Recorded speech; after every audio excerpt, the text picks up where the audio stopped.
साधारण शुरुआत छोटे से गांव के एक कोने में एक लड़का रहता था।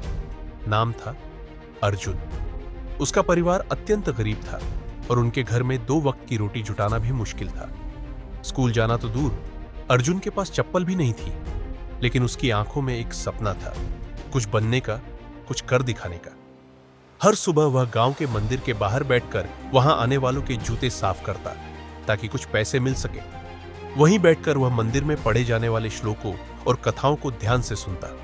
उसके भीतर ज्ञान की भूख थी। एक दिन गांव में एक नया स्कूल खुला।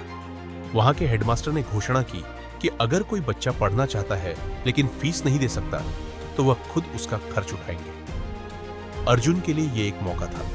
वह उसी शाम हेडमास्टर के पास पहुंचा और बोला, सर, मैं पढ़ना चाहता हूं लेकिन मेरे पास कुछ भी नहीं है। हेडमास्टर उसकी आंखों में जुनून देख चुके थे। उन्होंने कहा, पढ़ाई तो तुम्हारा हक है, कल से स्कूल आ जाना। अर्जुन ने पढ़ाई शुरू की, लेकिन चुनौतियां कम नहीं थी। सुबह मंदिर में काम, दिन में स्कूल और रात को गांव की दुकान में काम करके कुछ पैसे जुटाना। लेकिन उसने कभी शिकायत नहीं की। वह क्लास में सबसे आगे बैठता, हर सवाल का जवाब देने की कोशिश करता और किताबों को ऐसे पढ़ता जैसे वही उसकी दुनिया हो। उसकी मेहनत रंग लाने लगी। गांव में पहली बार किसी बच्चे को जिला स्तर की विज्ञान प्रतियोगिता में चुना गया। वह अर्जुन था। पूरी पंचायत ने उसे बधाई दी, लेकिन कुछ लोगों ने ताने भी मारे। भला ये जूते पॉलिश करने वाला बच्चा क्या कर पाएगा? अर्जुन को विज्ञान प्रतियोगिता में प्रथम स्थान मिला। उसे शहर के एक बड़े स्कूल में स्कॉलरशिप के लिए चुना गया। यह उसके जीवन का सबसे बड़ा मोड़ था। शहर की चकाचौंध भरी दुनिया उसके लिए नई थी। अंग्रेजी बोलने वाले बच्चे, स्मार्ट क्लासरूम और बड़ी बड़ी लाइब्रेरी। शुरुआत में अर्जुन खुद को पिछड़ा महसूस करता, लेकिन वह हार मानने वालों में से नहीं था।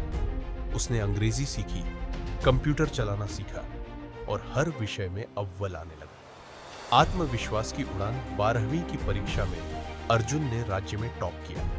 उसकी सफलता की कहानी अखबारों में छपी। एक दिन एक रिपोर्टर ने पूछा, तुम इतने कठिन हालात में कैसे पढ़ पाए? अर्जुन ने मुस्कुराकर कहा, मैंने कभी हालात को दोष नहीं दिया, मैंने बस हर दिन खुद को बेहतर बनाने की ठानी। उसने आईआईटी की परीक्षा पास की और वहां से इंजीनियरिंग की डिग्री ली। लेकिन उसका सपना सिर्फ नौकरी पाना नहीं था। उसने एक स्टार्टअप शुरू किया, गरीब बच्चों के लिए डिजिटल एजुकेशन प्लेटफॉर्म। शिखर की ओर अर्जुन का स्टार्टअप बहुत सफल हुआ। हजारों गरीब बच्चों को मुफ्त शिक्षा मिली। सरकार और कई संस्थाएं उनके साथ जुड़ने लगी। उसे टेडेक्स में बोलने का न्योता मिला और वह देश भर में एक प्रेरणा बन गया। एक दिन वही अर्जुन, जिसने कभी मंदिर के बाहर जूते पॉलिश किए थे, अपने गांव लौटा। इस बार एक गाड़ी में, सूट बूट में, लेकिन वही सरलता और विनम्रता लेकर उसने गांव में एक स्कूल खोला, शून्य से शिखर नाम से। अर्जुन की कहानी खत्म नहीं हुई थी। वह तो हजारों कहानियों की शुरुआत बनी।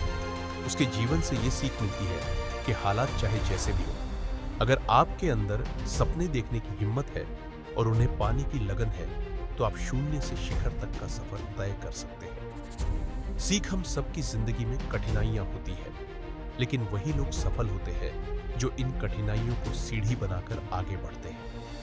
अर्जुन की कहानी इस बात का प्रमाण है कि अगर जज्बा हो तो कोई भी जमीन पर जन्म लेकर आसमान को छू सकता है।